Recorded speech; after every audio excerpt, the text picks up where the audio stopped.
Question 1. Consider a scenario where an insurance entity operating in New Zealand is experiencing strong growth and is considering significant investments in new market opportunities and a substantial increase in dividend payouts to shareholders. The entity's management is keen to maximize immediate returns. What approach should the entity's leadership prioritize to ensure compliance with New Zealand's regulatory framework for insurers? Option A. Prioritize the allocation of sufficient capital and reserves to meet and exceed the solvency requirements mandated by the Insurance, Prudential Supervision, Act 2010, and associated solvency standards, ensuring robust risk management practices are maintained. Option B. Divert funds designated for solvency reserves to cover operational expenses and other strategic investments, with a general understanding that these funds will be replaced at some point in the future. Option C. Interpret solvency requirements minimally, meeting only the absolute lowest legal thresholds without considering potential adverse market conditions, or implementing comprehensive stress testing. Option D. Focus on maximizing short-term profits and shareholder returns by reallocating capital from solvency reserves to fund new market ventures and increase dividend payouts, assuming future profits will replenish reserves. The correct answer is A. Prioritize the allocation of sufficient capital and reserves to meet and exceed the solvency requirements mandated by the Insurance, Prudential Supervision, Act 2010, and associated solvency standards, ensuring robust risk management practices are maintained. Explanation. Scenario analysis. This scenario is professionally challenging because it requires an insurance entity to balance its immediate operational needs with its long-term financial obligations to policyholders. The pressure to deploy capital for growth or other strategic initiatives can conflict with the regulatory imperative to maintain sufficient reserves and capital buffers to meet future claims. A failure to adequately manage solvency can lead to regulatory intervention, reputational damage, and ultimately, the inability to fulfill contractual promises to policyholders, which is the core ethical duty of an insurer. Careful judgment is required to assess the true financial health of the entity and to ensure that all regulatory requirements are met without unduly stifling business development. Correct approach analysis. The correct approach involves prioritizing the maintenance of solvency and financial stability by adhering strictly to the solvency requirements stipulated by New Zealand's regulatory framework for insurers. This means ensuring that the insurer holds capital and reserves that are not only sufficient to meet its current liabilities, but also to absorb potential future losses and unexpected events. The Insurance, Prudential Supervision, Act 2010, IPSA, and associated regulations, such as the solvency standards, mandate specific capital adequacy ratios and risk management practices. Adhering to these requirements demonstrates a commitment to policyholder protection and the stability of the insurance market, fulfilling the insurer's ethical and legal obligations. Incorrect approach is analysis. An incorrect approach would be to prioritize short-term profit maximization or aggressive expansion by underestimating or deferring the allocation of sufficient capital to solvency reserves. This could manifest as investing heavily in new ventures or paying out large dividends without a thorough assessment of the impact on the insurer's ability to meet its obligations under IPSA. Such an approach would be a direct contravention of the regulatory framework, potentially leading to a breach of solvency standards. Ethically, it represents a failure to act in the best interests of policyholders, as it jeopardizes the insurer's capacity to pay claims. Another incorrect approach would be to interpret solvency requirements narrowly, focusing only on the minimum legal thresholds without considering the broader context of risk management and the potential for adverse market conditions. This might involve using overly optimistic assumptions in solvency calculations or failing to implement robust stress testing procedures. This approach risks leaving the insurer vulnerable to unforeseen events, thereby failing to uphold the spirit of prudential supervision, which aims to ensure the long-term viability of the insurance entity. A further incorrect approach would be to divert funds designated for solvency reserves to other operational expenses or investments without proper regulatory approval or a clear plan for replenishment. This demonstrates a disregard for the specific purpose of solvency capital, which is to act as a buffer against claims and financial shocks. Such actions would likely be viewed by the regulator as a serious breach of financial management and a threat to policyholder security. Professional reasoning.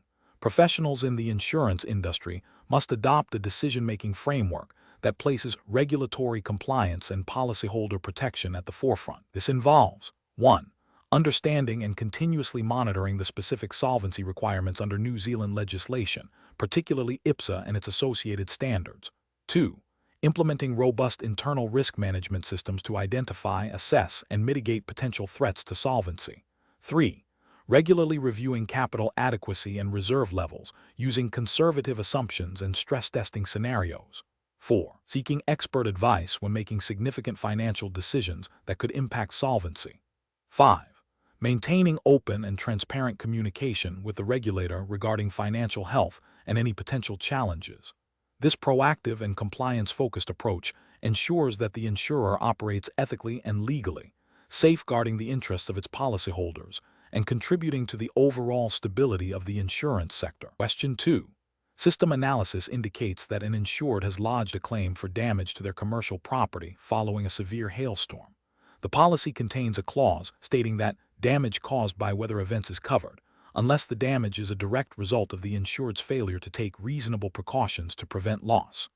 The insured admits that they were aware of a severe weather warning for hail, but did not secure loose outdoor equipment, some of which was blown against the building causing damage. The insurer must assess the validity of this claim. Which of the following approaches best reflects the required assessment process under New Zealand insurance law and practice? Option A. Conduct a detailed assessment to determine if the damage to the building was a direct result of the unsecured equipment, and if so, whether the insured's failure to secure the equipment was a failure to take reasonable precautions in the context of the specific weather warning and their ability to act. Option B. Decline the claim immediately because the insured failed to secure loose outdoor equipment, which constitutes a failure to take reasonable precautions. Option C. Approve the claim but apply a significant deductible to account for the insured's negligence in not securing their equipment. Option D. Automatically approve the claim as the damage was caused by a hailstorm, which is a weather event explicitly covered by the policy. The correct answer is D. Automatically approve the claim as the damage was caused by a hailstorm, which is a weather event explicitly covered by the policy. Explanation. This scenario presents a common challenge in insurance claims assessment, balancing the insured's expectation of coverage with the insurer's obligation to adhere strictly to the policy terms and relevant New Zealand legislation. The professional challenge lies in interpreting the policy wording accurately in the context of the specific circumstances of the loss, while also ensuring compliance with the Financial Markets Conduct Act 2013 FMCA and the Insurance Prudential Supervision Act 2010 IPSA, which govern conduct and solvency respectively, and the overarching principles of good faith and fair dealing expected of insurers in New Zealand. The correct approach involves a thorough and objective assessment of the claim against the policy's terms and conditions, considering any applicable exclusions or limitations. This requires a detailed review of the evidence provided by the claimant, independent investigations if necessary, and a clear understanding of how the policy wording applies to the factual circumstances. This approach is correct because it upholds the contractual agreement between the insurer and the insured, ensuring that claims are paid where coverage exists and declined where it does not, in a fair and transparent manner. This aligns with the insurer's duty of good faith and fair dealing, a fundamental principle in New Zealand insurance law, which mandates that insurers act honestly, fairly, and reasonably in their dealings with policyholders. It also ensures the insurer operates within its licensed prudential framework under IPSA. An incorrect approach would be to automatically approve the claim based solely on the insured's assertion of loss without a proper assessment of policy coverage. This fails to uphold the contractual obligations of the policy and could lead to the insurer paying claims that are not covered, impacting its financial stability and potentially its ability to meet future claims. It also breaches the duty of good faith by not conducting a diligent assessment. Another incorrect approach would be to deny the claim summarily based on a superficial interpretation of an exclusion, without considering whether the exclusion truly applies to the specific circumstances of the loss, or if there are any other policy provisions that might provide coverage. This demonstrates a lack of due diligence and could be seen as acting unfairly towards the insured, potentially leading to disputes and regulatory scrutiny under the FMCA for conduct breaches. A third incorrect approach would be to focus solely on the insurer's financial interests and seek to find any possible reason to decline the claim, even if the policy wording and evidence suggest otherwise.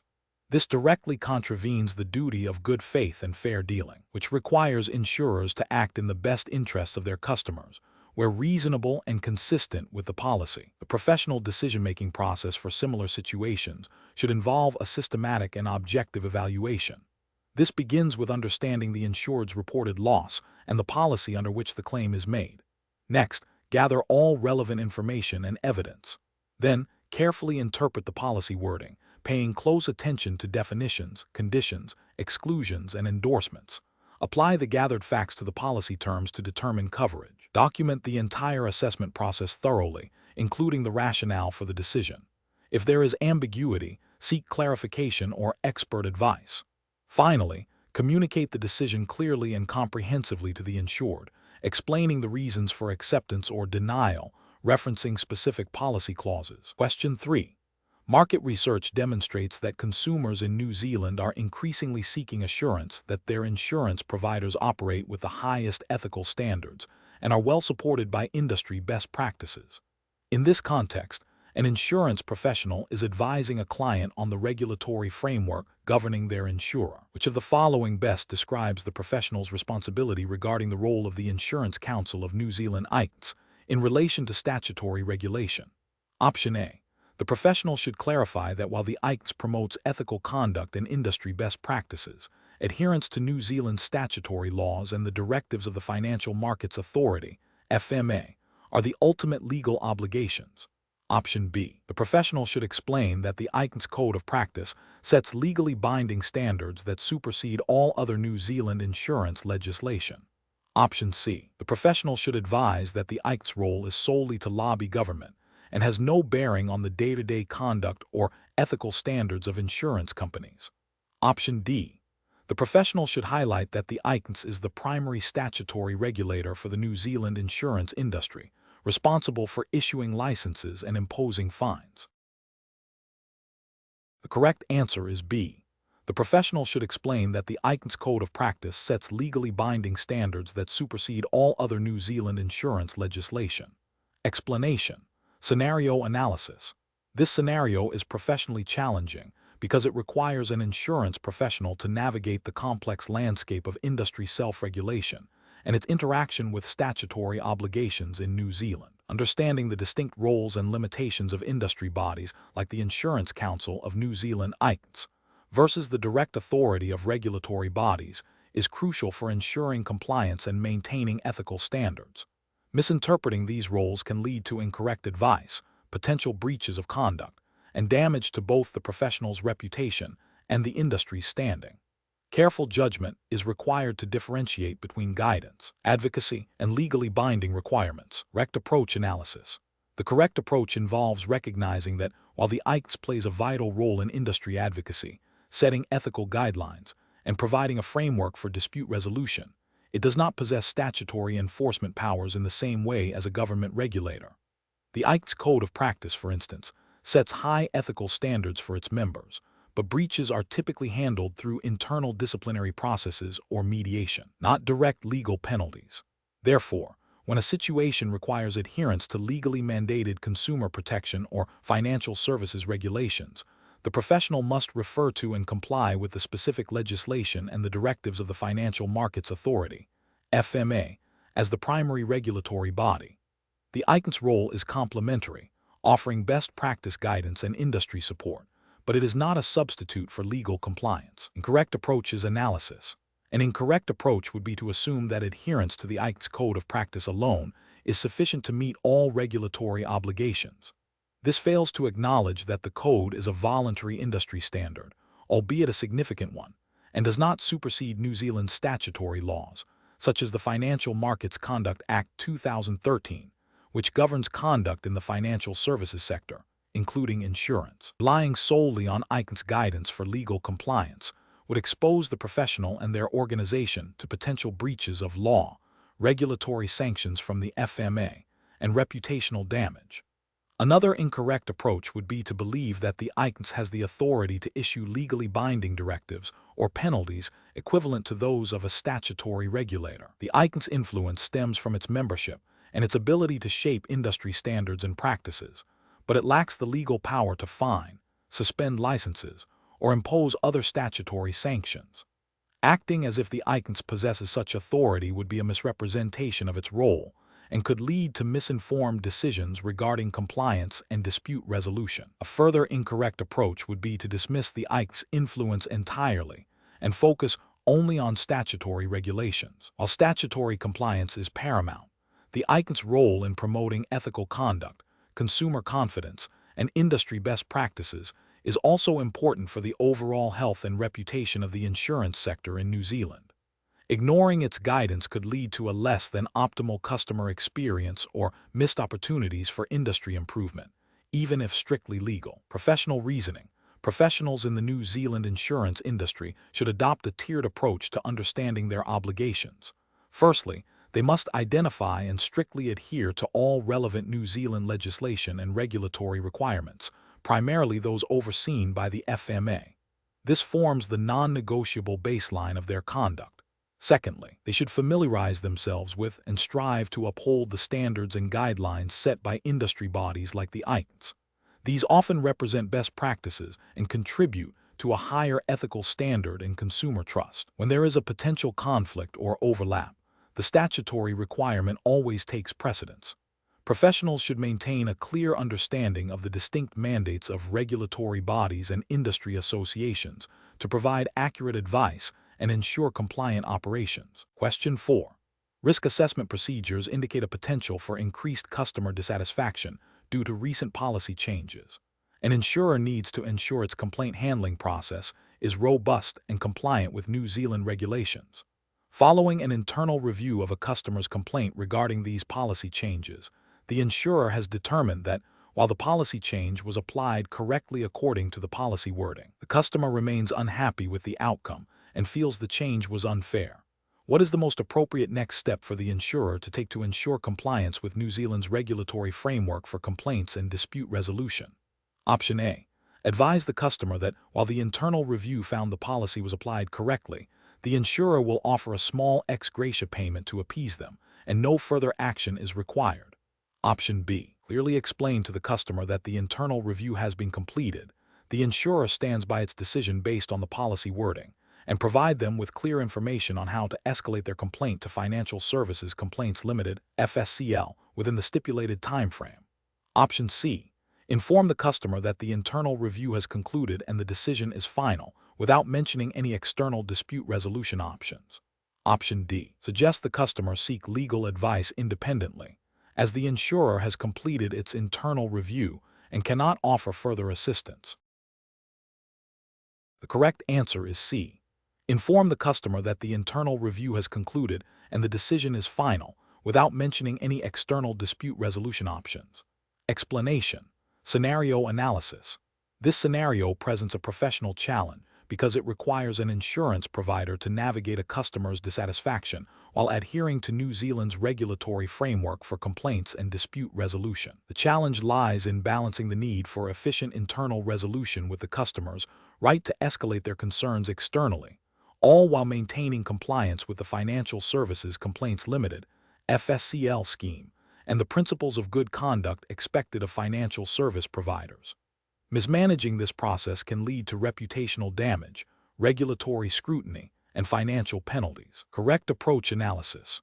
The correct approach involves acknowledging the customer's complaint, thoroughly investigating it internally, and, if unresolved, clearly informing the customer of their right to escalate to FSCL, providing them with the necessary information and timeframe. This aligns with the regulatory expectation under New Zealand law and industry guidelines that insurers have robust internal dispute resolution processes and facilitate access to external dispute resolution schemes. The Financial Markets Conduct Act 2013, FMC Act, and the Financial Advice Provider Code of Professional Conduct, which applies to insurers as financial service providers, mandate fair treatment of customers and effective complaint handling.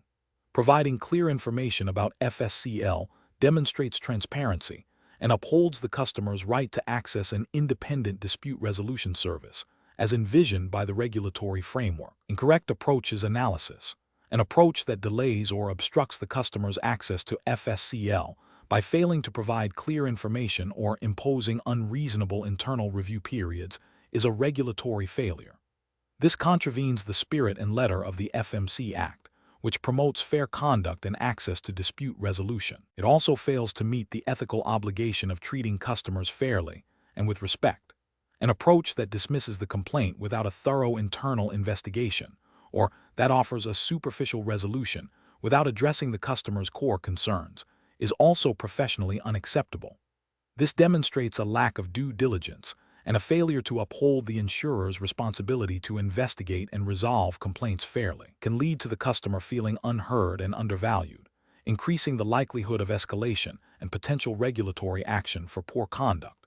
An approach that focuses solely on minimizing the insurer's liability without genuinely seeking to resolve the customer's issue, or that uses technical jargon to confuse the customer about their rights, is ethically unsound and potentially breaches regulatory expectations regarding clear communication and fair treatment. This can be seen as an attempt to circumvent the dispute resolution process rather than engage with it constructively. Professional reasoning. Professionals should approach customer complaints by first understanding the customer's perspective and the nature of their dissatisfaction. This involves active listening and empathy. The next step is to initiate a prompt and thorough internal investigation, adhering to established company procedures and regulatory timelines. If the internal process does not lead to a satisfactory resolution for the customer, the professional must then clearly and proactively inform the customer of their right to access the External Dispute Resolution Scheme, FSCL, providing all necessary details and contact information. This ensures compliance with regulatory obligations, upholds ethical standards of fairness and transparency, and fosters customer trust. Question 5. The risk matrix shows a property insured against fire. The property has old, unmaintained wiring and the owner frequently leaves flammable materials stored near electrical outlets. Which of the following correctly identifies the peril and the associated hazards? Option A. Peril, fire, hazards, old, unmaintained wiring, physical hazard, storing flammable materials near electrical outlets, physical hazard. Option B. Peril, fire, hazards, old, unmaintained wiring, moral hazard, storing flammable materials near electrical outlets, physical hazard. Option C. Peril, storing flammable materials near electrical outlets, hazards, fire, peril, old, unmaintained wiring, physical hazard. Option D. Peril, old, unmaintained wiring, hazards, fire, peril, storing flammable materials near electrical outlets, morale hazard. Correct answer is A. Peril, fire, hazards, old, unmaintained wiring, physical hazard, storing flammable materials near electrical outlets, physical hazard. Explanation. This scenario is professionally challenging because it requires the insurance professional to accurately distinguish between a peril and a hazard, and then correctly identify examples of each within a given context. Misidentification can lead to incorrect risk assessment, inappropriate policy wording, and ultimately, financial loss for both the insurer and the insured. Careful judgment is required to apply the precise definitions as understood within the New Zealand insurance regulatory framework. The correct approach involves accurately identifying the event that causes loss as the peril, and the condition that increases the likelihood or severity of that loss as the hazard. This aligns with the fundamental definitions of peril and hazard as taught in the ANZIIF Foundation Certificate in Insurance, New Zealand, GE2N003-15 curriculum. Understanding this distinction is crucial for underwriting, claims handling, and risk management, ensuring policies are structured to cover the intended risks and that appropriate measures can be recommended to mitigate them. An incorrect approach would be to confuse peril and hazard, for example, by classifying a hazard as a peril. This fails to recognize that a hazard is a contributing factor, not the direct cause of loss. Another incorrect approach would be to misclassify specific examples, such as labeling a physical condition like faulty wiring as a peril when it is, in fact, a physical hazard that increases the likelihood of a fire peril. These misclassifications demonstrate a lack of understanding of core insurance terminology, which is a key learning objective of the GE2N003-15 exam, and could lead to significant errors in practice. Professionals should approach such situations by first recalling the precise definitions of peril and hazard. Then, they should analyze the described event or condition. Is it the direct cause of the loss peril, or is it a condition that makes the loss more likely or severe, hazard? Finally, they should categorize the hazard into its appropriate type, physical, moral, or morale, if applicable, ensuring alignment with the New Zealand insurance context. Question 6. The audit findings indicate that a third-party claims management service provider, based overseas, has requested access to sensitive personal information of policyholders to process claims more efficiently. The insurer is considering granting this access to streamline operations. Which of the following approaches best aligns with the requirements of the Privacy Act 2020 in New Zealand? Option A. Granting access to the third-party provider without explicit consent, as the insurer has a legitimate business interest in efficient claims processing. Option B. Granting access to the third-party provider, assuming that the overseas provider's data protection laws are equivalent to New Zealand's and therefore sufficient. Option C. Granting access to the third-party provider immediately, as the information is necessary for efficient claims management, and the provider is contractually bound to maintain confidentiality. Option D. Granting access to the third-party provider after obtaining explicit written consent from each policyholder for the disclosure of their personal information to the overseas provider for claims processing. The correct answer is D. Granting access to the third-party provider after obtaining explicit written consent from each policyholder for the disclosure of their personal information to the overseas provider for claims processing. Explanation. This scenario is professionally challenging because it requires an insurance professional to balance the operational needs of the business with the strict legal obligations under New Zealand's Privacy Act 2020. The core tension lies in ensuring that customer data, which is vital for underwriting and claims processing, is handled in a manner that fully respects individual privacy rights. Careful judgment is required to interpret and apply the principles of the Act to practical business processes. The correct approach involves a thorough review of the proposed data sharing agreement against the specific principles of the Privacy Act 2020, particularly Principle 11, Disclosure of Personal Information. This principle mandates that personal information shall not be disclosed to a third party unless one of the conditions for disclosure is met. In this context, the insurer must ensure that either the individual concerned has authorized the disclosure, or that the disclosure is for a purpose for which the information was obtained, or that there is another lawful basis for disclosure. This approach prioritizes compliance and safeguards individual privacy by ensuring a legal basis for any data transfer. An incorrect approach that involves sharing the data without obtaining explicit consent or verifying a clear legal basis for disclosure would be a direct breach of Principle 11. Failure to adhere to the Act's requirements exposes the organization to significant reputational damage, regulatory penalties, and potential legal action from affected individuals. Another incorrect approach, which is to assume that because the data is necessary for business operations, it can be shared freely, ignores the fundamental requirement for lawful processing and disclosure under the Privacy Act 2020. This demonstrates a misunderstanding of the Act's intent to protect personal information and places the organization at risk. Professionals should adopt a decision-making framework that begins with identifying the relevant legal and ethical obligations. In this case, the Privacy Act 2020 is paramount. The next step is to assess the proposed action against these obligations, seeking legal advice if necessary. This involves a detailed examination of the specific principles and rules governing the collection, use, disclosure, and storage of personal information. If the proposed action does not clearly align with these requirements, it should be modified or rejected. Continuous training and awareness of privacy legislation are also crucial for maintaining compliance and fostering a privacy-conscious culture within the organization. Question 7. Cost-benefit analysis shows that a more stringent interpretation of the policy wording could significantly reduce the payout on a claim for water damage, potentially saving the insurer a substantial amount.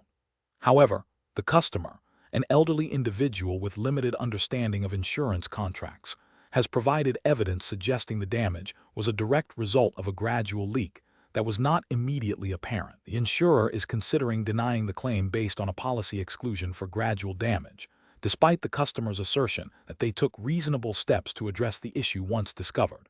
Which of the following approaches best aligns with the insurer's obligations under New Zealand's regulatory framework for insurance? Option A. Deny the claim outright based on the policy exclusion for gradual damage, as the cost-benefit analysis indicates this is the most financially advantageous outcome for the insurer. Option B. Advise the customer that the policy wording is clear and that any further communication will incur administrative fees, effectively discouraging further engagement. Option C.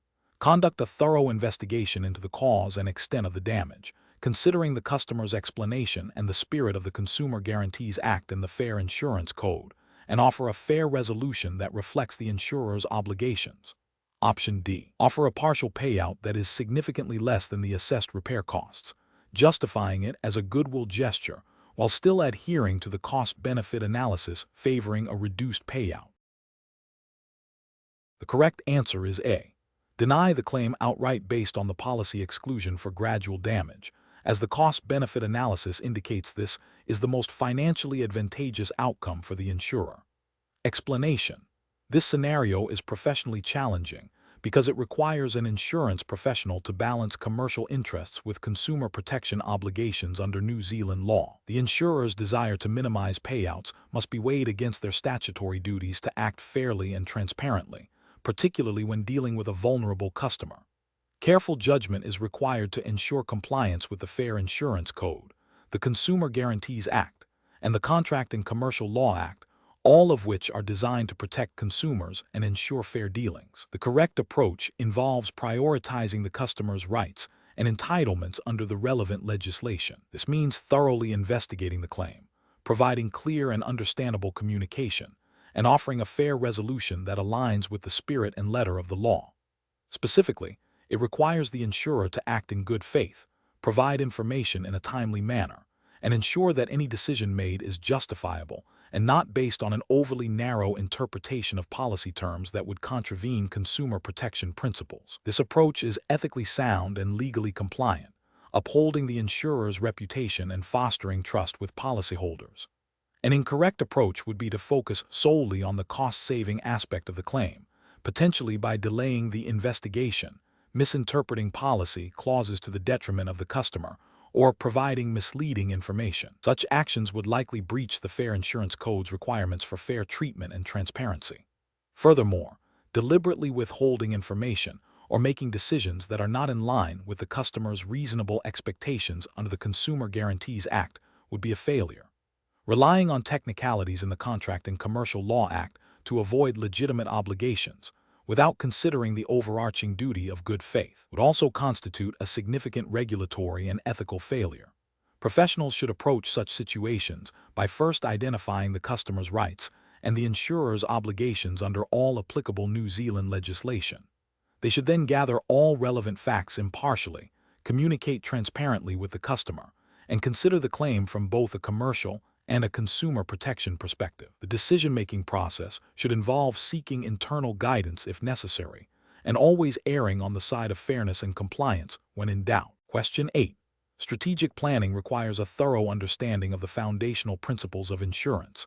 Consider a scenario where Sarah, a close friend of David, takes out a comprehensive insurance policy on David's vintage car. Sarah has no financial stake in the car, nor is she legally or equitably entitled to it. She simply admires the car and wishes to protect it from damage.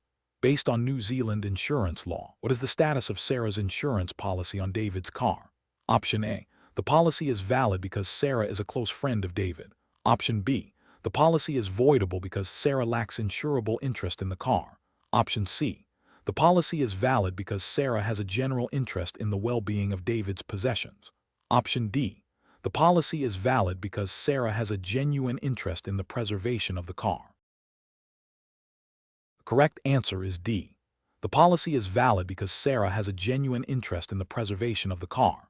Explanation: this scenario is professionally challenging because it requires the application of the fundamental insurance principle of insurable interest to a complex personal and business relationship. Determining whether a valid insurable interest exists is crucial for the validity of an insurance contract and to prevent wagering or speculative insurance. Careful judgment is required to distinguish between a genuine financial stake and a mere hope or expectation. The correct approach involves identifying a legal or equitable relationship between the insured and the subject matter of the insurance, such that the insured stands to suffer a financial loss if the insured event occurs. This aligns with the core requirements of insurable interest under New Zealand insurance law, which mandates that the insured must have a pecuniary interest in the preservation of the subject matter of the insurance. Without this, the contract is voidable. An incorrect approach would be to assume insurable interest exists solely based on a close personal relationship, such as friendship, without any demonstrable financial dependency or legal entitlement. This fails to meet the legal requirement of a financial loss. Another incorrect approach would be to assume insurable interest exists because the insured has a general interest in the well-being of another person or their property, without a direct financial consequence to the insured themselves. This again overlooks the necessity of a pecuniary loss.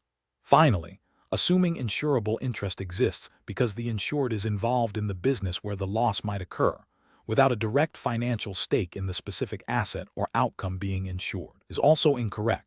The interest must be direct and quantifiable. Professionals should employ a decision-making framework that first establishes the nature of the relationship between the insured and the subject matter. They must then assess whether the insured would suffer a direct financial detriment if the insured event occurred. This involves considering legal rights, contractual obligations, and demonstrable financial dependencies. If a clear financial loss can be identified, insurable interest likely exists. If the interest is speculative or based purely on sentiment, it does not. Question 9. Cost-benefit analysis shows that a modest increase in the renewal premium for a long-standing, low-claims policyholder would significantly improve the insurer's profitability. However, the insurer also recognizes the value of customer loyalty and the potential for negative feedback if the premium is increased without clear justification. Considering the regulatory framework for insurance in New Zealand, which approach to the renewal process is most appropriate? Option A. Implement the premium increase as indicated by the cost-benefit analysis, as this is a standard business practice to ensure profitability. Option B. Inform the policyholder that the premium must increase due to general market conditions, without providing specific details of their individual policy's impact. Option C. Conduct a detailed review of the policyholder's specific risk factors and claims history, and then communicate a justified renewal offer, explaining any changes transparently. Option D. Offer the renewal at the existing premium to retain the policyholder, despite the cost-benefit analysis suggesting an increase. The correct answer is A. Implement the premium increase as indicated by the cost-benefit analysis, as this is a standard business practice to ensure profitability. Explanation. Scenario analysis. This scenario presents a common challenge in insurance renewals where an insurer must balance profitability with customer retention. The insurer's internal cost-benefit analysis suggests a price increase is financially advantageous, but this action could lead to policyholder dissatisfaction and potential loss of business.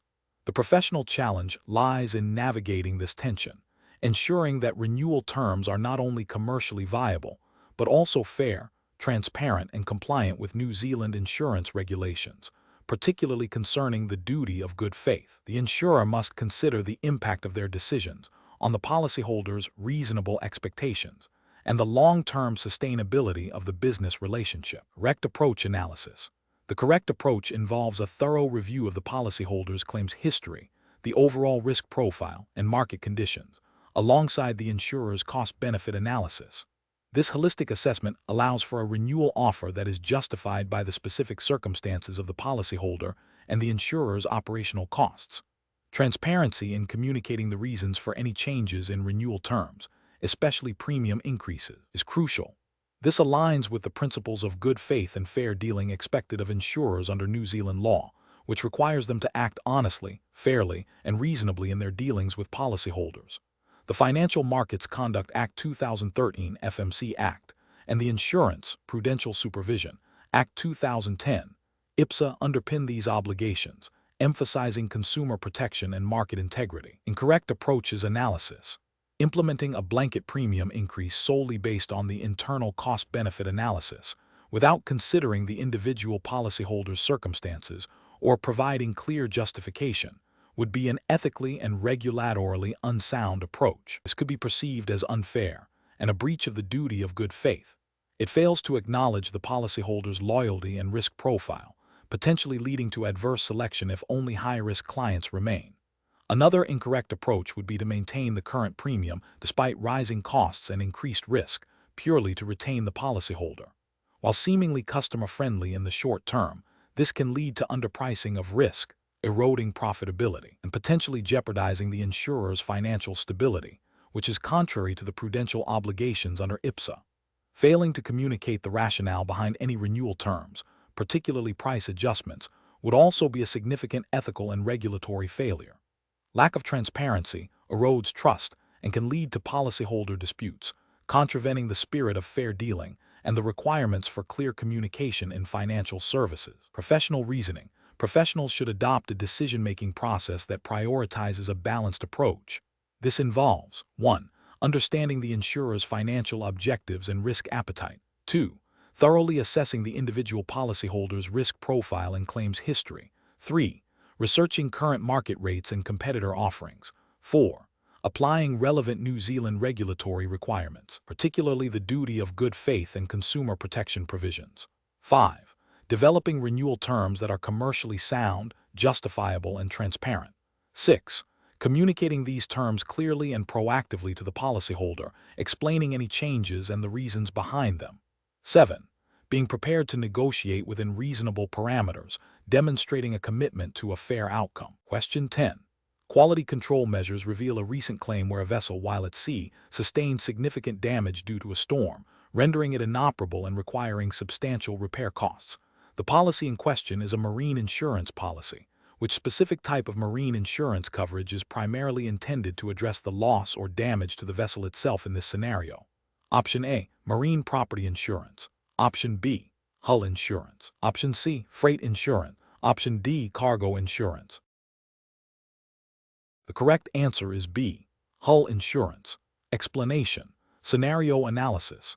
This scenario is professionally challenging because it requires the insurance professional to accurately identify the correct type of marine insurance coverage based on a specific loss scenario. Misidentification can lead to incorrect policy application, claim denial, and potential reputational damage for the insurer. The professional must demonstrate a nuanced understanding of the distinctions between hull, cargo, and freight insurance, and how each applies to different marine interests. Correct approach analysis. The correct approach involves identifying that the loss of the vessel itself directly relates to the insurance covering the physical structure and machinery of the ship. This aligns with the definition and purpose of hull insurance, which is designed to protect the shipowner against damage or loss to the vessel. This understanding is fundamental to applying insurance principles correctly and ensuring the policyholder receives appropriate coverage as per the terms of their contract, adhering to the principles of good faith and fair dealing expected within the New Zealand insurance regulatory framework. Incorrect approaches analysis. An approach that suggests cargo insurance is appropriate fails because cargo insurance specifically covers the goods or merchandise being transported, not the vessel itself. Applying this would be a misinterpretation of the policy's intent and scope, leading to an incorrect claim outcome. An approach that focuses on freight insurance is incorrect as freight insurance covers the potential loss of earnings from carrying cargo. While related to the overall marine venture, it does not cover the physical loss of the ship. An approach that suggests a general marine property insurance without specifying hull insurance is too vague and does not demonstrate the precise understanding of distinct marine insurance categories required by the industry and expected under regulatory oversight for clarity and accuracy in policy application. Professional reasoning. Professionals should approach such scenarios by first clearly identifying the subject of the loss. Then, they must recall or consult the definitions and scope of coverage for each relevant type of marine insurance, hull, cargo, freight. The decision should be based on matching the subject of the loss to the specific coverage provided by each insurance type, ensuring alignment with policy wordings and the principles of insurance. This systematic process prevents misapplication of coverage and upholds professional standards. Question 11. The monitoring system demonstrates that during a recent client interaction, the client emailed inquiring about a specific type of insurance policy and its general cost. The insurer responded with a detailed proposal outlining the policy's features, exclusions, and the exact premium. The client then replied, stating, "I agree to this. Please proceed with issuing the policy and debiting my account for the premium." The insurer subsequently confirmed receipt of the client's acceptance and initiated the policy issuance process. At what point, according to the principles of contract formation, was a legally binding contract established? Option A, when the client first emailed inquiring about the policy. Option B, when the insurer responded with the detailed proposal. Option C, when the client stated, "I agree to this. Please proceed with issuing the policy and debiting my account for the premium." Option D, when the insurer confirmed receipt of the client's acceptance and initiated the policy issuance process.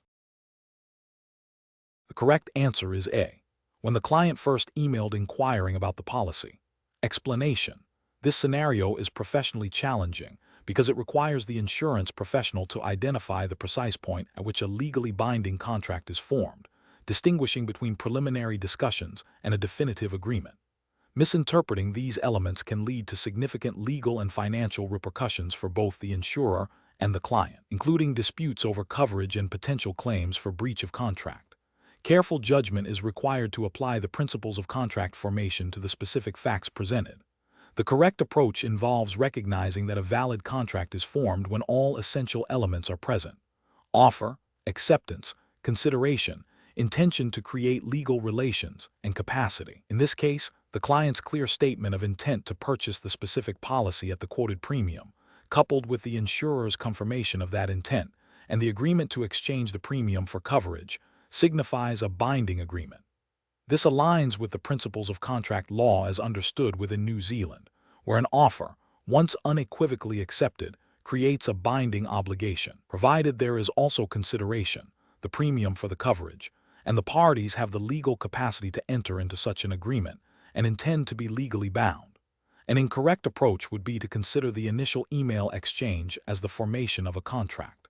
This fails to acknowledge that the client's email was an invitation to treat or an initial inquiry, not a definitive offer to purchase. The insurer's subsequent response, outlining terms and conditions, constituted a counteroffer. Therefore, no contract existed at that stage. Another incorrect approach would be to assume a contract is formed solely based on the insurer's intention to provide cover. While intention is a crucial element, it must be communicated and accepted by the other party. Without the client's clear acceptance of the specific terms and premium, the insurer's internal intention does not create a binding agreement. A further incorrect approach would be to focus only on the payment of the premium as the sole determinant of contract formation. While consideration is essential, it must be exchanged for a clear offer that has been validly accepted. Payment without a preceding, accepted offer does not, in itself, create a contract. The professional decision-making process for similar situations should involve a systematic review of the communication and actions of all parties involved. The professional must identify: 1. Who made the offer? 2. Was the offer clear and unequivocal? 3. Was the offer accepted in its entirety? 4. Was there a clear exchange of value consideration? 5. Did both parties intend to create legal relations? 6. Did both parties have the legal capacity to contract? By meticulously examining these elements against the factual matrix, the professional can accurately determine whether a legally binding contract has been formed, thereby ensuring compliance with legal obligations and ethical standards. Question 12. Quality control measures reveal that a client is questioning the premium for their commercial property insurance, stating it seems higher than expected. The insurance advisor needs to explain the basis of this premium. Which of the following approaches best demonstrates adherence to regulatory expectations and professional best practice in New Zealand? Option A. Inform the client that premiums are simply what the market will bear and that the insurer charges the highest price they can get away with. Option B. Advise the client that the premium is based on internal company policy and that no further explanation can be provided. Option C. Explain that the premium is a direct reflection of the assessed risk associated with the property, considering factors such as its location, construction type, security measures, and the client's claims history. Option D. State that the premium is primarily determined by the insurer's desired profit margin for the year, as set by senior management. The correct answer is C. Explain that the premium is a direct reflection of the assessed risk associated with the property, considering factors such as its location, construction type, security measures, and the client's claims history. Explanation: scenario analysis. This scenario presents a common challenge in insurance where a client questions the fairness of their premium. The professional challenge lies in explaining the complex factors that influence premium calculation in a way that is both understandable to the client and compliant with regulatory expectations for transparency and fairness. Misrepresenting or oversimplifying, these factors can lead to client dissatisfaction, regulatory breaches, and damage to the insurer's reputation. Correct approach analysis. The correct approach involves clearly articulating that the premium is not arbitrary, but is a reflection of assessed risk. This means explaining that factors such as the insured's claims history, the nature of the risk being insured, e.g., type of property, business operations, and the sum insured are all considered. This aligns with the principles of fair pricing and transparency expected under New Zealand insurance regulations, which require insurers to act with integrity and provide clear information to consumers. The focus on risk assessment as the basis for premium calculation demonstrates a commitment to ethical practice and regulatory compliance. Incorrect approach is analysis. An approach that suggests the premium is primarily determined by the insurer's profit margin without reference to risk assessment fails to acknowledge the fundamental principle of insurance pricing. This is ethically unsound, as it implies an arbitrary and potentially exploitative pricing structure, which could contravene consumer protection provisions in New Zealand law. An approach that dismisses the client's concerns by stating premiums are set by internal company policy, without providing any rationale or explanation, is unprofessional and lacks transparency. This approach fails to meet the expectation of clear communication and can lead to a perception of unfairness, potentially attracting regulatory scrutiny for inadequate consumer disclosure. An approach that attributes the premium solely to market competition, implying that the insurer is simply charging what the market will bear, overlooks the underlying risk-based methodology.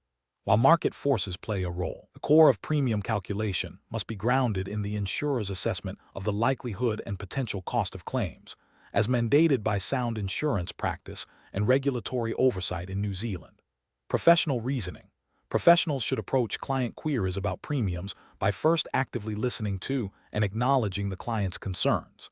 They should then explain the risk-based methodology used in premium calculation, referencing relevant factors, without disclosing proprietary algorithms. The explanation should be clear, concise, and tailored to the client's understanding, demonstrating a commitment to transparency and fairness. If specific details of the calculation cannot be shared due to commercial sensitivity, the underlying principles and risk factors should still be explained.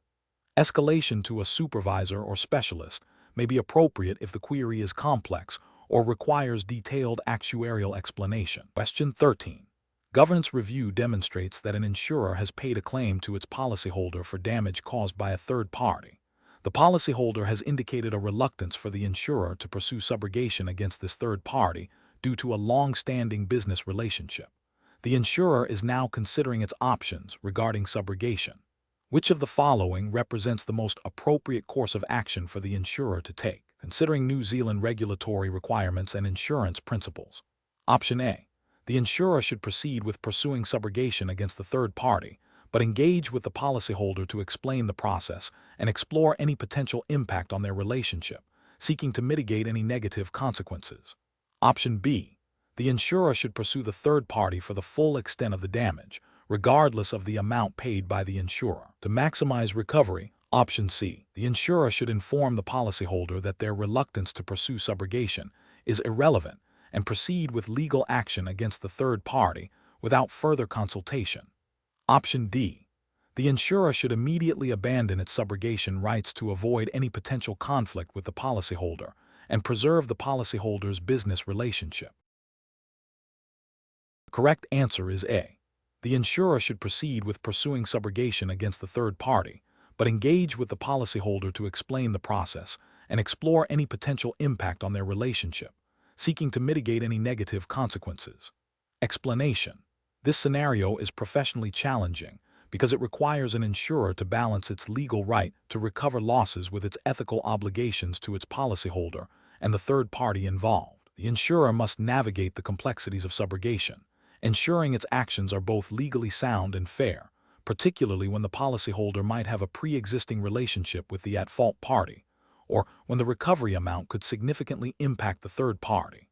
Careful judgment is required to avoid jeopardizing the policyholder's interests or engaging in actions that could be perceived as vindictive or disproportionate. The correct approach involves the insurer exercising its subrogation rights diligently and ethically, in accordance with the Financial Markets Conduct Act 2013 FMCA, and relevant case law in New Zealand. This means pursuing recovery from the at-fault third party, but doing so in a manner that does not prejudice the policyholder's own rights or create undue hardship. The insurer must act in good faith, as mandated by the FMCA, and ensure that any recovery action is proportionate to the loss suffered and the insurer's payout. This approach is ethically justified as it upholds the principle of indemnity by seeking to restore the insurer to the position it was in before paying the claim, while respecting the policyholder's relationship and avoiding unnecessary conflict. An incorrect approach would be for the insurer to abandon its subrogation rights entirely without proper consideration. This fails to uphold the principle of indemnity and could lead to increased premiums for all policyholders if insurers cannot recover losses. Another incorrect approach would be to pursue the third party aggressively and without regard for the policyholder's relationship or the third party's financial circumstances, potentially leading to legal disputes and reputational damage, and failing the duty of good faith. A third incorrect approach would be to seek recovery from the third party for amounts exceeding the insurer's payout, which would go beyond the scope of subrogation and could be considered unjust enrichment. Professionals should approach such situations by first understanding the full extent of the insurer's subrogation rights under the policy and New Zealand law. They should then assess the policyholder's relationship with the third party and any potential impact on the policyholder. A thorough investigation into the third party's liability and financial capacity should be conducted. The decision on how to proceed with subrogation should be made based on a balanced consideration of the insurer's right to recovery, the policyholder's interests, and the principles of fairness and good faith, always in compliance with the FMCA. Question 14. Market research demonstrates that many New Zealand consumers have a limited understanding of how policy excesses influence their insurance premiums. An insurance intermediary is discussing a general insurance policy with a potential client who is focused on reducing their upfront costs. The intermediary needs to explain the concept of excess and its relationship with the premium. Which of the following explanations best aligns with the principles of understanding and applying insurance terminology in New Zealand? Option A. Suggests that the client should not worry about the excess as it is only relevant if a claim is made, and the focus should be on securing the lowest possible premium regardless of policy terms. Option B. Explain that an excess is the amount the policyholder agrees to pay towards any claim, and that choosing a higher voluntary excess generally results in a lower premium because the policyholder is taking on more of the initial risk. Option C. Advise the client that increasing the excess is the most effective way to significantly lower their premium, and that they should aim for the highest possible excess to maximize savings. Option D. State that the excess is a fixed amount determined by the insurer and has no bearing on the premium, as it is primarily a mechanism for claim administration. The correct answer is B. Explain that an excess is the amount the policyholder agrees to pay towards any claim, and that choosing a higher voluntary excess generally results in a lower premium because the policyholder is taking on more of the initial risk. Explanation. This scenario is professionally challenging because it requires an insurance intermediary to balance client needs with the accurate application of insurance principles, specifically concerning the concept of excess. The intermediary must ensure the client fully understands the financial implications of different excess levels and how they relate to their premium, without providing advice that could be misconstrued as financial advice, which they are not licensed to provide. Careful judgment is required to explain the mechanics of excess and its impact on premium in a clear, factual manner, adhering strictly to the principles of insurance as understood within the New Zealand regulatory framework for the ANZIIF Foundation Certificate in Insurance. The correct approach involves clearly defining what an excess is in the context of an insurance policy, and explaining that a higher voluntary excess generally leads to a lower premium. This is because the policyholder assumes a greater portion of the risk in the event of a claim.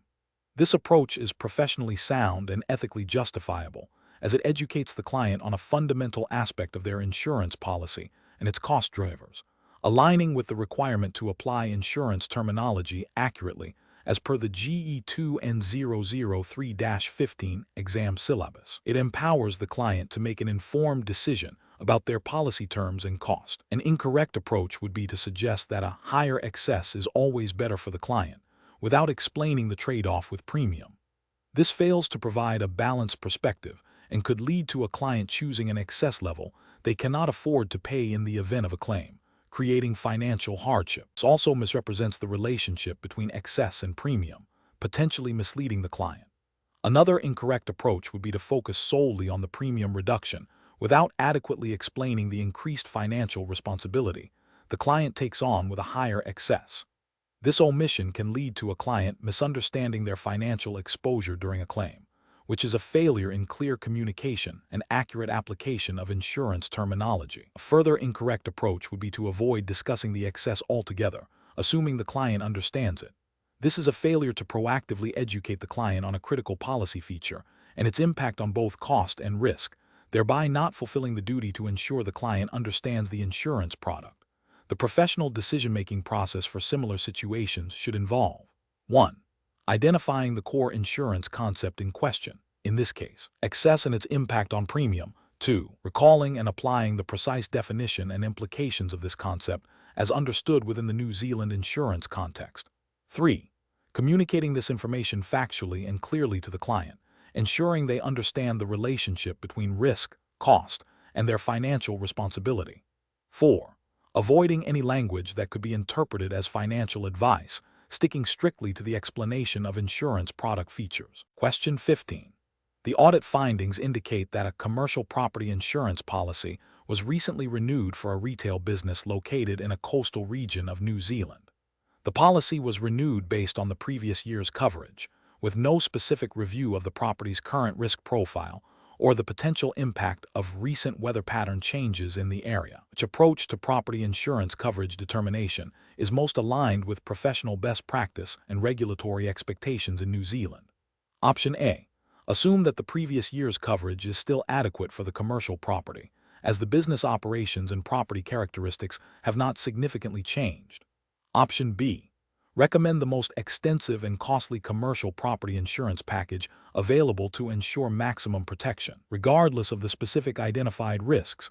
Option C. Conduct a comprehensive risk assessment of the commercial property, considering its specific location, construction, usage, and potential perils such as increased storm activity and flooding, to determine the most appropriate type and level of property insurance coverage. Option D.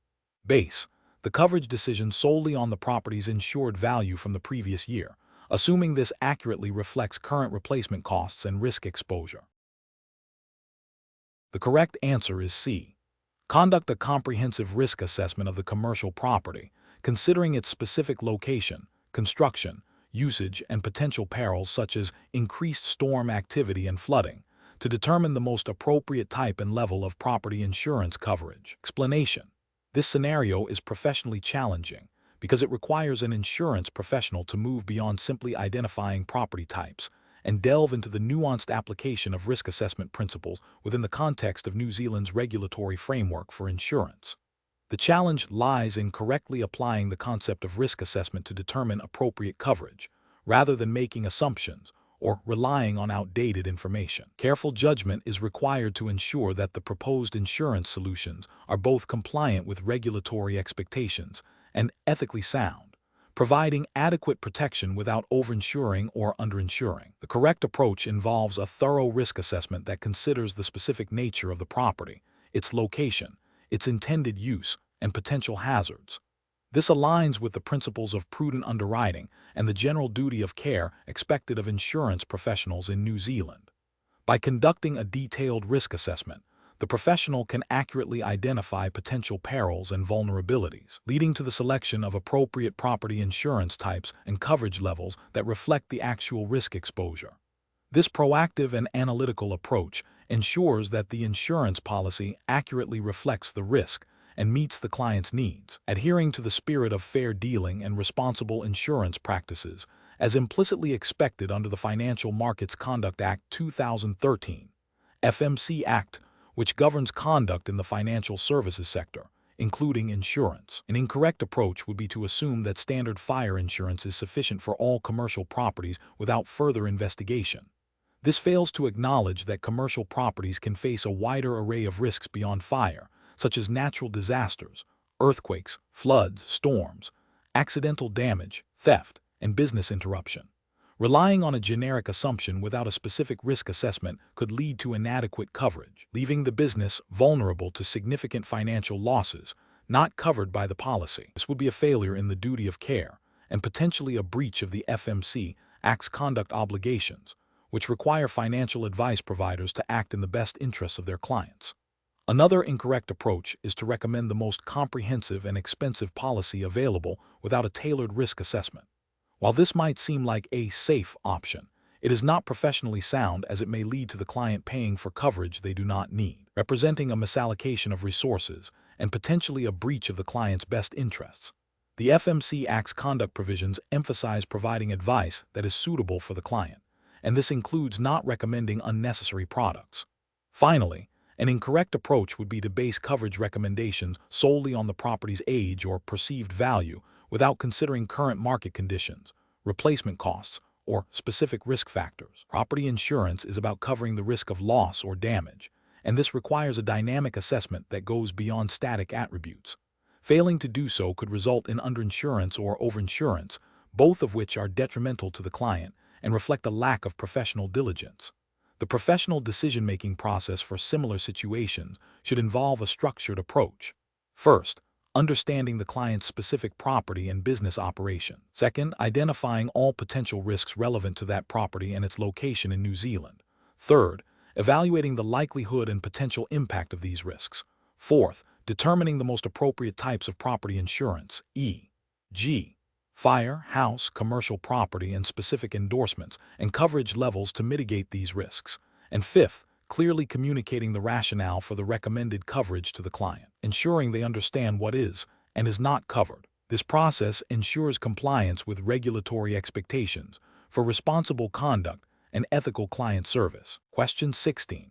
Compliance review shows that a small business owner, Mr. Henderson, verbally agreed with a local tradesperson, M.S. Davies, that M.S. Davies would provide public liability insurance cover for Mr. Henderson's business for a period of 6 months, commencing immediately.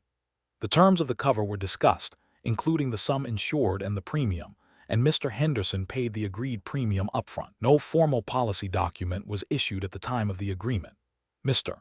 Henderson later experienced a claim that would have been covered under the discussed terms. M.S. Davies is now arguing that because no formal policy was issued, there was no intention to create legal relations and therefore no binding insurance contract. Which of the following best reflects the likely legal position under New Zealand law regarding the intention to create legal relations in this scenario? Option A. The agreement is a social arrangement between acquaintances, and the presumption against intention to create legal relations applies, making it unenforceable. Option B. The verbal agreement is too informal to ever be considered a legally binding contract in the insurance industry. Option C. There is a strong presumption that commercial agreements, such as this one between two businesses, are intended to create legal relations, and the lack of a formal document does not automatically negate this intention. Option D. As no formal policy document was issued, it is presumed that neither party intended to create legally binding relations, and the agreement is therefore unenforceable. The correct answer is C. There is a strong presumption that commercial agreements, such as this one between two businesses, are intended to create legal relations, and the lack of a formal document does not automatically negate this intention. Explanation: this scenario is professionally challenging because it requires a nuanced understanding of the legal presumption of intention to create legal relations, particularly in distinguishing between social and commercial contexts within New Zealand insurance law. The core difficulty lies in applying the general presumptions to specific factual circumstances and determining whether an agreement, even if informal, was intended to be legally binding. The correct approach involves recognizing that in commercial agreements, there is a strong presumption that parties intend to create legal relations. This presumption is rebuttable, but the burden of proof lies on the party seeking to deny the existence of such an intention. In the context of insurance, where commercial transactions are the norm, an informal arrangement between parties engaged in business activities would likely be presumed to have this intention, unless clear evidence to the contrary exists. This aligns with the principles of contract law as applied in New Zealand, which underpin the enforceability of insurance policies. The Insurance Contracts Act 1984, ANZIIF, and general contract law principles would support the enforceability of agreements where parties, acting in a commercial capacity, have reached a consensus with the intention of creating legal obligations. An incorrect approach would be to dismiss the agreement solely based on its informal nature or the absence of a formal written policy document. This fails to acknowledge that legally binding contracts can be formed through oral agreements or implied conduct, especially in commercial settings. The regulatory framework in New Zealand does not mandate that all insurance agreements must be in writing to be legally enforceable, although it is best practice to assume no intention to create legal relations simply because the agreement was not formalized would be a significant regulatory and ethical failure, potentially leading to disputes and unfair outcomes for parties who reasonably believed they had secured insurance cover. Another incorrect approach would be to apply the presumption applicable to social or domestic agreements, where there is a presumption against the intention to create legal relations. While this presumption can be rebutted, it is the starting point for social arrangements. Mistakenly applying this presumption to a situation with clear commercial undertones would ignore the fundamental difference in legal expectations between social interactions and business dealings. This would be a failure to apply the correct legal principles and could result in the denial of legitimate insurance claims or obligations. The professional decision-making process for similar situations should involve 1. Identifying the context of the agreement. Is it primarily social, domestic, or commercial? 2. Applying the relevant presumption. Commercial agreements are presumed to have an intention to create legal relations. Social/domestic agreements are presumed not to. 3. Assessing the evidence. Look for express statements or surrounding circumstances that rebut the presumption. This could include the seriousness of the arrangement, the potential for financial loss, or the involvement of professional advice. 4. Considering the purpose of the agreement. Was it intended to have legal consequences? 5. Consulting relevant New Zealand legislation and case law. Ensure the interpretation aligns with current legal understanding. Question 17. The assessment process reveals that a client is seeking motor vehicle insurance for a new, high-value car. They have indicated a desire to minimize their premium costs, but also expressed concern about potential damage to their own vehicle. Considering the regulatory framework for insurance advice in New Zealand, which approach best addresses the client's stated needs and ensures compliance with the Financial Markets Conduct Act 2013. Option A. Recommend third-party fire and theft insurance, highlighting the reduced premium compared to comprehensive cover and mentioning it covers theft and fire, but not elaborating on its limitations regarding accidental damage to their own vehicle. Option B. Recommend comprehensive insurance, explaining that while it has a higher premium, it provides the broadest protection for their new vehicle against a wide range of risks, including damage to their own car from various incidents, and clearly outline the excess payable. Option C. Recommend third-party insurance, focusing solely on the lower premium and explaining it covers damage to other vehicles and property, without detailing the lack of cover for their own vehicle. Option D. Recommend the cheapest available option without further discussion, assuming the client's primary concern is cost minimization.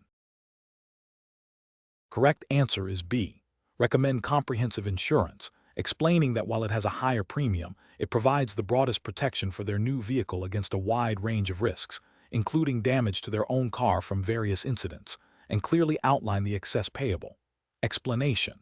The assessment process reveals a common challenge in motor vehicle insurance, distinguishing between the different levels of coverage and their implications for policyholders. This scenario is professionally challenging because it requires a nuanced understanding of policy wordings and the regulatory expectations governing insurance advice in New Zealand, specifically under the Financial Markets Conduct Act 2013, FMCA, and its associated regulations for financial advice. Misinterpreting these coverages can lead to significant client dissatisfaction, financial loss for the policyholder, and potential breaches of regulatory obligations by the advisor. Careful judgment is required to accurately assess a client's needs and match them with the appropriate insurance product.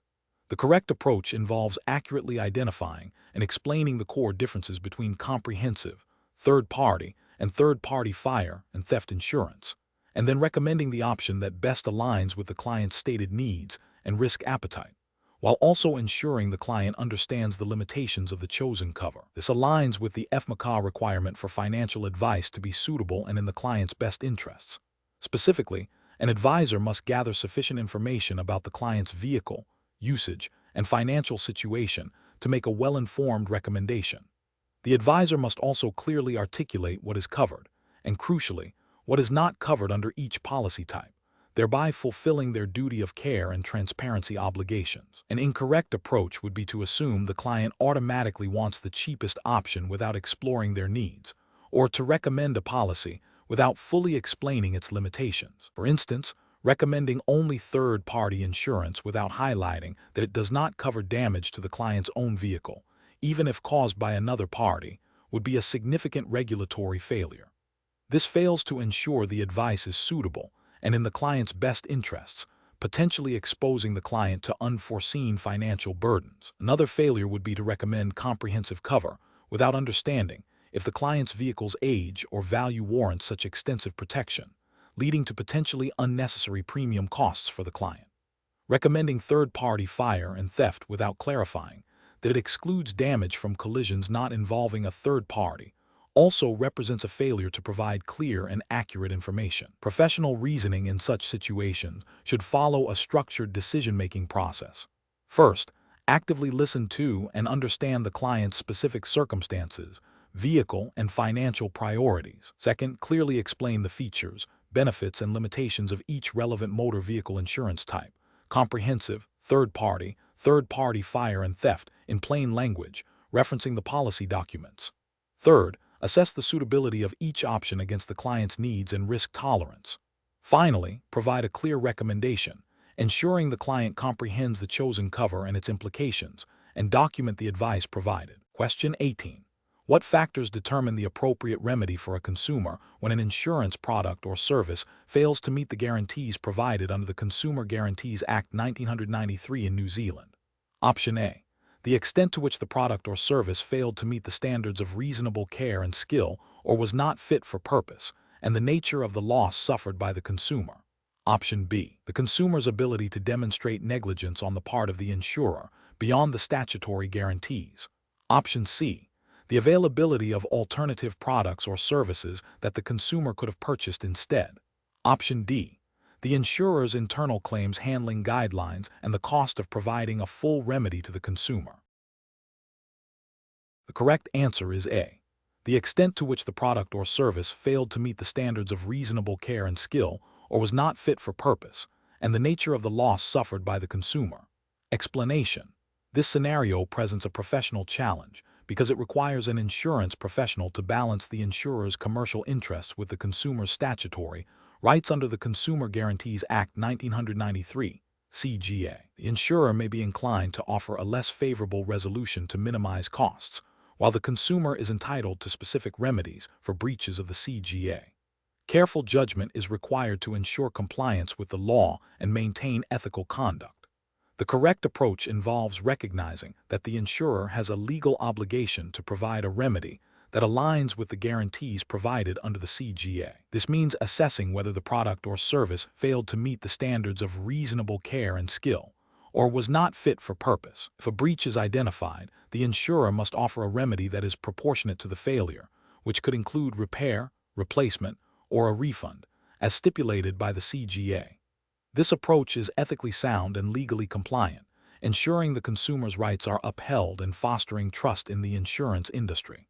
An incorrect approach would be to offer a remedy that falls short of the CGA's requirements, such as a partial refund when a full refund or replacement is warranted, or to deny a remedy altogether based on internal policy that contradicts statutory obligations. This failure to provide an adequate remedy constitutes a breach of the CGA, exposing the insurer to potential legal action and reputational damage.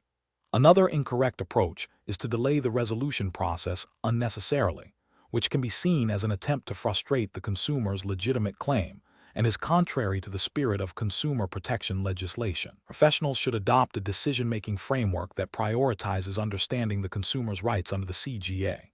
This involves 1. Actively listening to the consumer's concerns and gathering all relevant information. 2. Identifying the specific guarantees under the CGA that may have been breached. 3.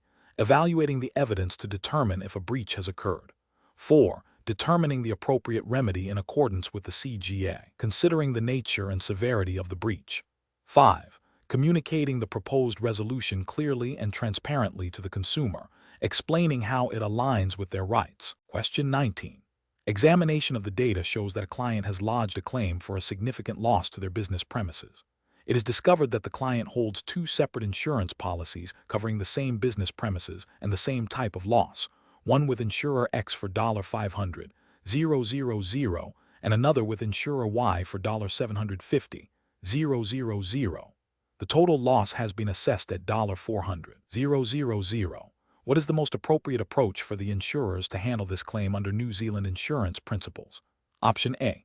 Insurer X pays the full $400,000 claim as they were notified first. Option B. The claim is invalid because there are multiple policies covering the same risk. Option C. Insurer Y pays the full $400,000 claim as they have the higher sum insured. Option D. The insurers, Insurer X and Insurer Y, will contribute to the claim proportionally based on their respective sums insured. The correct answer is A. Insurer X pays the full $400,000 claim as they were notified first. Explanation.